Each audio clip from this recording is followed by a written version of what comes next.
everybody, another video brought to you by BU Fitness. So today we're going to go ahead and go over myofascial release, or SMR. So the importance of myofascial release throughout our daily lives can really help us reduce lower back pain. It can help us reduce neck pain, headaches. It can help us reduce knee pain, and also any postural issues or any issues in the spine as well.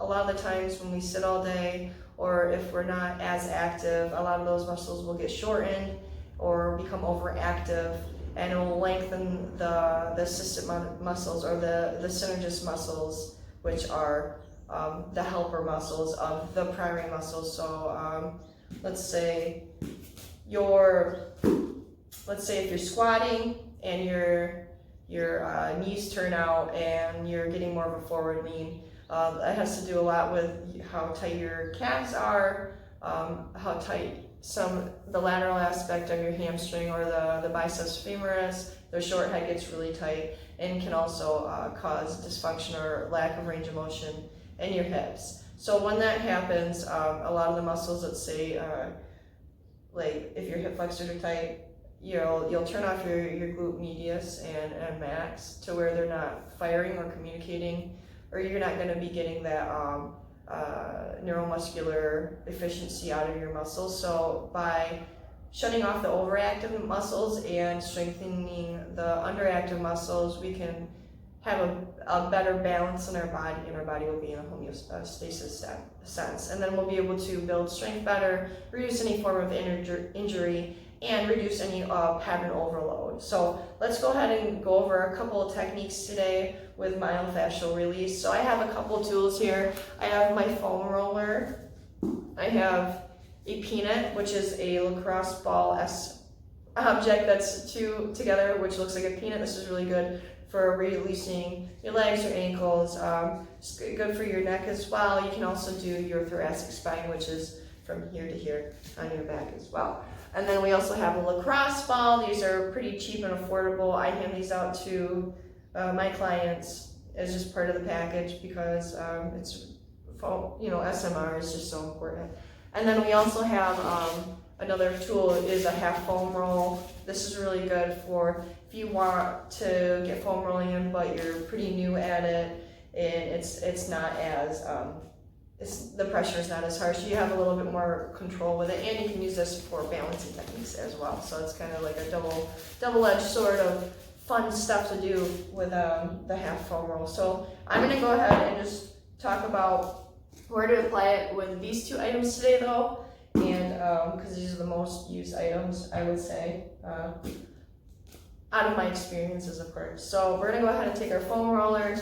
And whenever I start off with foam rolling, I kind of work from the bottom up. Everybody has their own different preferences. I would suggest you can also do foam rolling without shoes on. It'll help kind of get everything, make sure that you're gripping the floor, and make sure you roll your feet out as well. That's important. So always kind of hit your feet. So you make sure that all the joints in your feet, over 26 joints in your feet, and we want to make sure they're active, because a lot of times shoes have really big restrictions. So when I start off rolling my calf, my ankle, my calf, and my soleus, so all this out here, so if you get really tight in your ankles and everything, this is kind of what I'm going to be rolling right now. Everybody's unique and different, so if you have a personal trainer, definitely ask them if you feel any tight areas. So this right now is, I'm going to go ahead and place my other leg on top. I'm going to find a spot that has a knot, because we only want to roll the tight or knotted areas, because we don't want to lengthen those other muscles that don't need to be lengthened. So I'm going to find a spot. Oh, there it is. So I'm going to go roll back and forth really slow in nice easy movements. I'm applying soft amounts of pressure. And then once I found a really good spot, I'm going to apply that pressure. I can scrub back and forth. And then I want to hold it onto that spot about 30 seconds, because that's when the ganglion tendon organ will help release. So what that does is it communicates with your muscle spindles, and it tells you, it helps your muscle spindles to release if they're tight. So that's part of why we need to make sure that we have it on there for 30 seconds, because it takes up to at least a minimum of 30 seconds for that ganglion tendon organ to release. So I'm gonna hold down for about 30 seconds. Make sure you're breathing. You don't wanna ever hold your breath when we're doing these. Just same thing with like stretching or any kind of weight training and cardio. You don't wanna ever hold your breath. So we're gonna hold.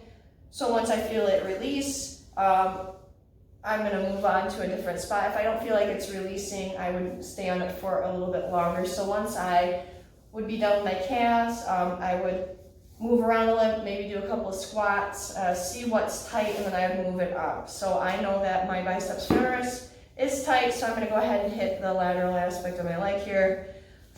I'm gonna come up, I'm gonna support. You can also use at home if you have yoga blocks at home, you can use to help support this if this bothers your wrist. You can also really just sit next to it and use the corner of these foam rollers as well. Or you can use, like I said, I give my clients a ball. The ball is a little bit easier to coordinate with, and you can just lay it on the ground, and you can get the same kind of thing. So you just kind of lean into it. You find any of the tight spots on your legs. Right here, if I find some knots, I place down a knot, I scrub back and forth, go little circular motions for about 10 seconds, and then I let it and sit. Once I find the knot, I'll sit and hold it for about 30 seconds. So I'm holding, so I'm getting my hamstrings here. 30 seconds is up. So now I'm gonna go ahead and move up. I usually hit the outside of my leg as well. This is gonna go ahead and hit that iliotibial band area, your TFL as well. It kind of makes a little triangle here. Instead of hips, we wanna make sure our hips are nice and stacked. You can take the leg and place in the front and keep the bottom leg nice and straight. I can see what I'm doing here. And we always want to keep our core nice and tight. We don't want to dip or relax at the spine. You always want to keep your core nice and tight. So we're just going to go ahead, move around a little bit. I'm going to go ahead and find a spot that's tight. Once I find my tight spot, I'm going to hold it for 30 seconds. And then you can scrub back and forth as well. A minimum of 30 seconds. You can go a little bit longer if you would like. For foam rolling, I wouldn't foam roll a spot longer than probably like 5 minutes, so you don't want to lengthen it too much. We want to still make sure we have some elasticity in that tissue that you're rolling out here. So we're going to hold 30 seconds, and then I keep it on the down low of my leg. So now I'm going to go ahead and go from top to bottom again. So I'm going to go from my hip flexor complex here. Then I'm going to place it right here in my pelvic area. Place it, I'm gonna find a spot, hold for about 30 seconds, little small rolls. I can kind of move my body. You don't have to be in a static position. You can kind of move around, get certain angles. I'm gonna hold. If you would like, once you get a little bit more comfortable with this, you can do a flex and extension. So extension and flexion of that movement, and we wanna keep our glute nice and tight as well. And this will shorten and lengthen that muscle through that range of motion. And kind of help break up any knots in those areas as well and help lengthen that tissue. So then I'm going to go ahead and work my way down to my quadricep area. Start from the top down, work my way down. So my side lateral aspect of my quads get tight too. So I'm going to hold, my elbows, make sure my core is tight. I'm going to lengthen and straight and extend that leg. And work my way all the way down to above the knee. We want to make sure that we hit this little tear-shaped muscle as well. That's really important. That's the VMO. That one likes to get really tight and it gets weak really easily. So we always want to make sure that we're hitting that if possible. That can cause a lot of knee issues. So once I'm done with my legs, if you feel like you have tight hamstrings, which I don't, but I'm going to, besides the bicep fem, usually the inside, I don't, but you guys can go ahead and hit these if you like. We want to make sure we keep the leg locked out, keep that quad locked, and we're just finding the spots as well. So once I've done my hamstrings, 30 seconds each spot, I'm going to hit the inside of my adductors now. So we're hitting every little part of our leg. Coming down, I'm going to get to a straddled position here, and then I'm going to work my way out, find some spots. I'm going to kind of roll my hip forward a little bit. Side here too. Rolling hip forward, foam rolling, and you can bend and extend that leg as well to bring it through the range of motion of that muscle lengthening lengthening, shortening, and find the spots, find the knots. We'll hold on for about 30 seconds. Come up. So now that we're done with the lower part of our legs, we can hit the upper part of our body as well. So the main things that we want to focus on hitting on the upper aspect of our body is we want to make sure we hit that teres major, our lats here. This likes to get really tight. You can also hit your triceps as well. You can also hit your erectors. A lot of the times that people have a posterior tilt of the pelvis here. So if you have like an interior pelvic tilt over excessive tilt, those erectors like to get really tight and the hip flexors are really shortened. So like if you loosen up those hip flexors, it's going to bring that pelvis back into the neutral position. So a good aspect of getting the muscles loosened up is hit those erectors. So you can take your lacrosse ball. You can also do this with a foam roller, but I would suggest not putting your full weight, probably about like right here. And this is all you would be doing for the erectors. You don't want to put too much pressure on that lower aspect of the lumbar spine there. So we're going to take this. We want to make sure we're not on the spine. We're going right on the outside here. So this is my spine, right on the outside. And I would just work my way up to the thoracic spine. So right before my rib gauges really start in that connection point. Come here, bring it down, find the spot. Any knots in the air? If you don't feel any knots, just move on.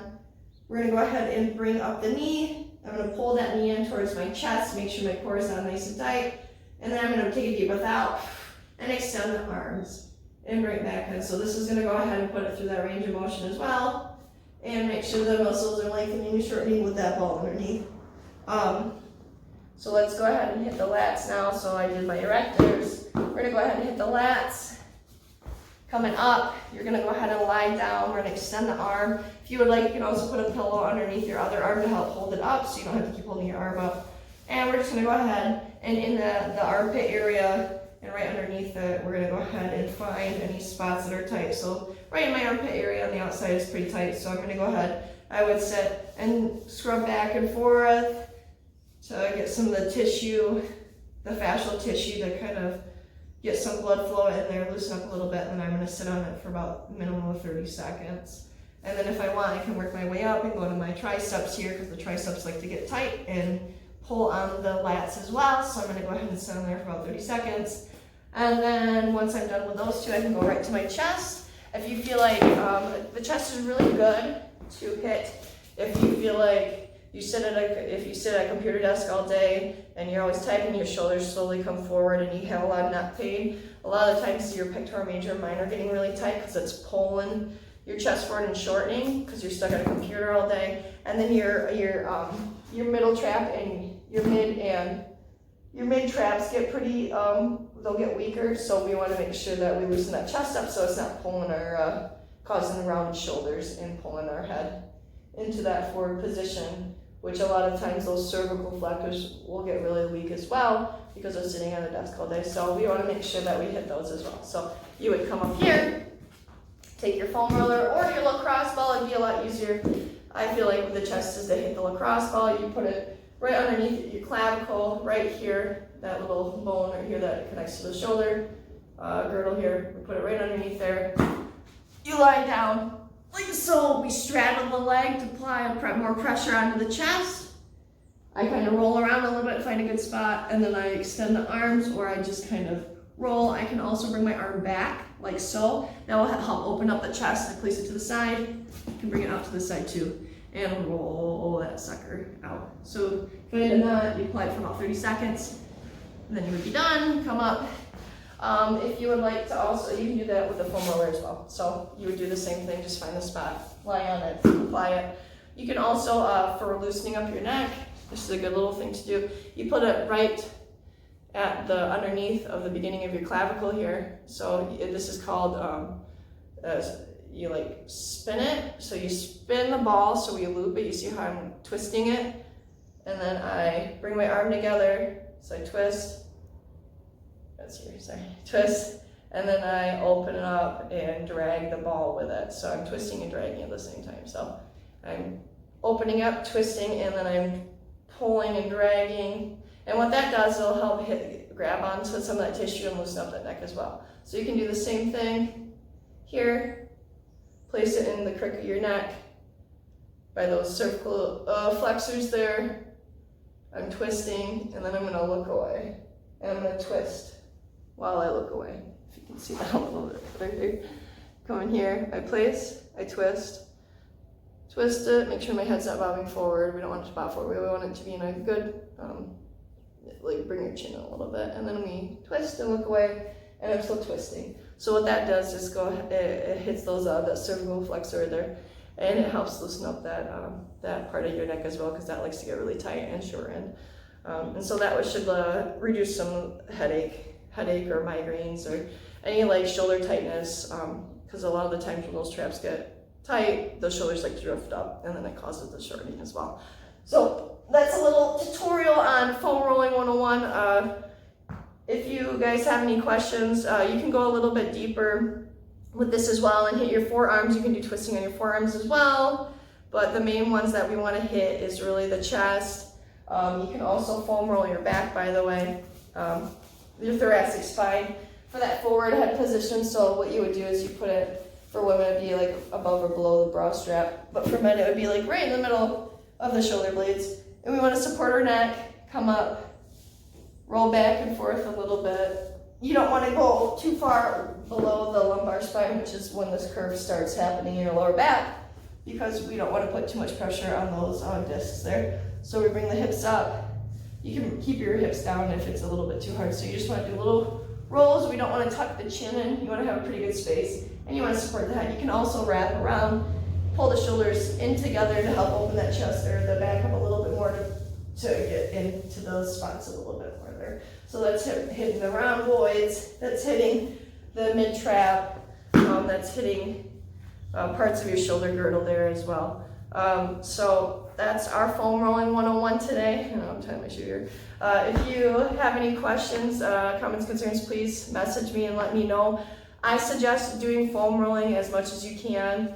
It's going to benefit you and make you feel better over time. I would say maybe 5 minutes in the morning, 5 minutes before you go to bed. I would also do it before you work out as well, definitely before you work out and after you're done cooling down, at least 5 minutes of those main areas that really get tight, because I'm telling you, over time it will make you feel a lot better and your body will be overall more balanced. So again, if you have questions, comments, concerns, please let me know.